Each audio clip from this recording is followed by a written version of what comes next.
In the marketplace that is the Hoenn region, some Pokemon are always going to be more worth betting on than others. However, maybe the intelligent team quality sensitive Pokemon trainers have missed other Pokemon that have great potential despite being less well known. In this video, we'll explore the 5 most underrated gyms you could use in your next playthrough.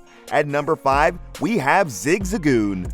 Zigzagoon is known for being the Hoenn early game normal type, and besides that, for being one of the best HM friends in the entire series. Zigzagoon and Lanoon learn Surf, Strength, Cut, and Rock Smash. However, there might be more to this little guy.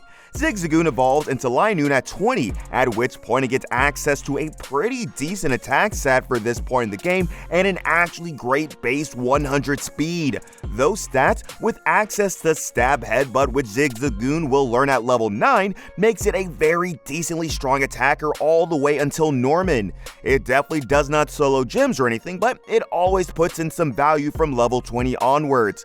However, this is not the reason Zigzagoon is on this list. The reason it is the fact that it is the only Pokemon in the game that learns both Extreme Speed and Belly Drum. This combination, which has been a competitive meme for ages now, can, with the help of the move Substitute, can be used to solo the freaking Elite Four. Yep, that's right. Lanoon can solo the Elite Four by himself. The strategy used to do so is based on abusing the AI's lack of ability to deal with substitutes properly and snatch opportunities to set belly drums in front of the opponent before just sweeping with Extreme Speed, Return, or in Phoebe's case, Shadow Ball. Now, you have to sequence everything in a specific way, but if you do so, you are 100% guaranteed to solo the entire Elite Four. Explaining the setup and execution would take way too long to do in this video, but fortunately creators have already explained in detail how to do this one. In fact, the only reason Zigzagoon is not higher on this list is because a decent amount of people know about this strat, which makes Zigzagoon less overrated, but does not make the fact that it can sweep the Elite Four any less funny. At number 4, we have Makuhita. Makuhita can first be encountered in Dewford Cave, right before the Brawly fight, which coincidentally uses a Makuhita as his ace Pokemon. Now, Makuhita never achieves something quite as remarkable as its predecessor on this list. However, a couple of factors contribute to it being surprisingly good. 1. It evolves super early. For a decent 2-stage evolution Pokemon, 24 is ridiculously early, especially compared to its fellow Gen 3 fighting-type Meditite, who evolves at a whopping 37. This will make sure the player will have a ready Hariyama for all the key fights such as Watson, Flannery, and the first Maxie. 2. It has great stats and decent abilities. Upon evolving, Hariyama gets its stat line that it will keep for the rest of the game. Now, a base stat total of 474 might seem nothing impressive, but the stat distribution is incredible. A base attack of 120 makes it hit really hard, and base 60 defenses are complemented by a ridiculous 144 in HP. This Pokemon will take neutral hits very well, and even some super effective ones on occasion. It also has 2 very decent abilities, ensuring you always get value no matter which one you get.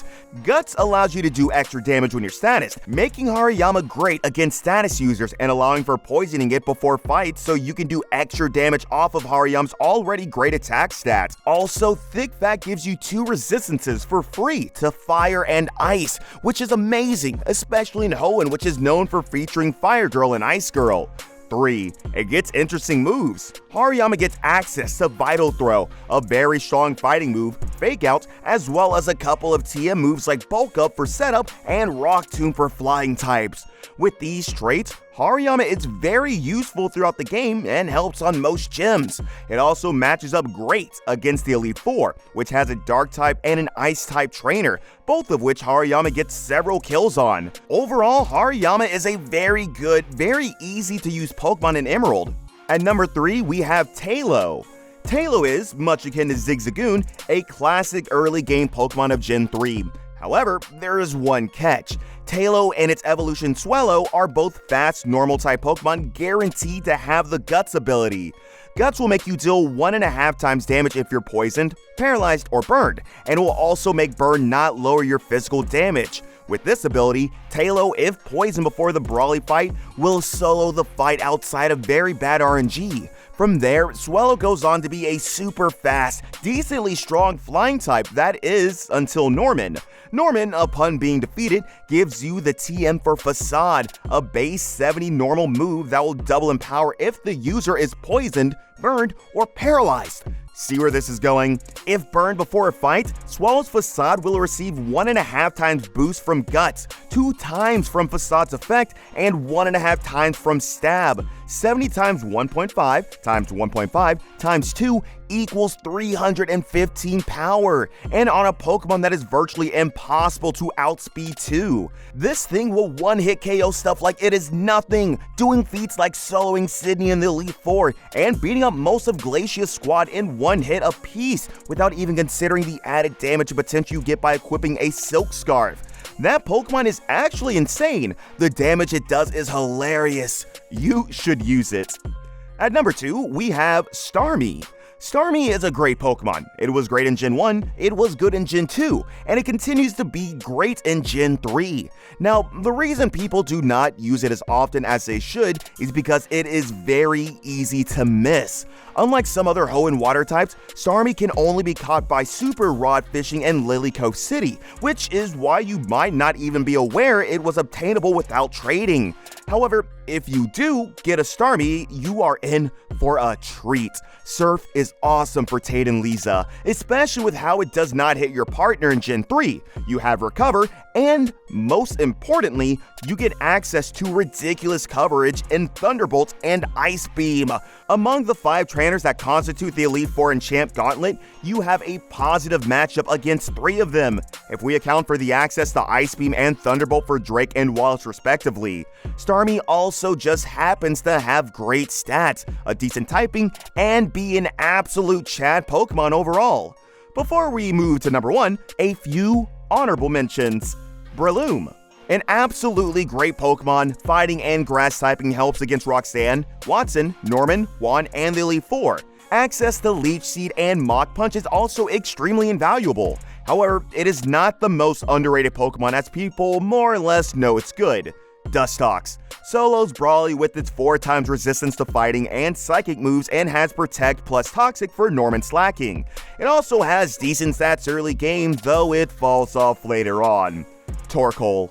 A very good defensively oriented fire type with access to Protect. That thing can easily take hits and dish them back. And finally, the most underrated Pokemon in all of Emerald is Wingull. Now, by all accounts, Wingull is not an impressive Pokemon. Its stats are it was a good typing, but so does Gyarados, and its move pool is not particularly earth-shattering. However, Pokemon Emerald somehow offers the perfect environment for Wingull to shine the brightest it ever could and actually be completely justifiable as a team pick. First, Wingull deals with Roxanne and Brawly very decently. It most likely will not sweep either, especially Roxanne with her massively bulky nose pass, but it will make a huge dent in both teams that its teammates can capitalize on for a win. It gets destroyed by Watson because, of course it does, but somehow this absolute nobody of a Pokemon will then find itself in the perfect position with its water typing and access to Protect that it gets upon evolving to be great against Flannery, using water moves and stalling the sun with Protect, beating up Norman slacking, and later on using Surf to a great effect against Tate and Lisa, who have 4 Pokemon in Emerald, 3 of which weak to water. Pelipper also possesses access to both HM Fly and Surf, a feature only shared by Dragonites, which you have to trade for. This helps the player make a team with all the needed HMs more conveniently. And finally, Pelipper stats are not as bad as they seem, with base 85 special attack and 100 defense. That thing actually can stand its own and only falls off in the very late game from Gym 8 onward, but can still help its team. Pelipper might not be the most impressive Pokemon on this list, but it is definitely the most underrated, as even we used to think it was Garbo for the longest time, but now it's a regular feature in the mini runs of Gen 3 we do on the channel. Good job, Pelipper! What do you think? Tell us what your favorite hidden gem in this game in the comments section below, and check out this video of the best team in Gen 3 as well as our overrated squad for Gen 2.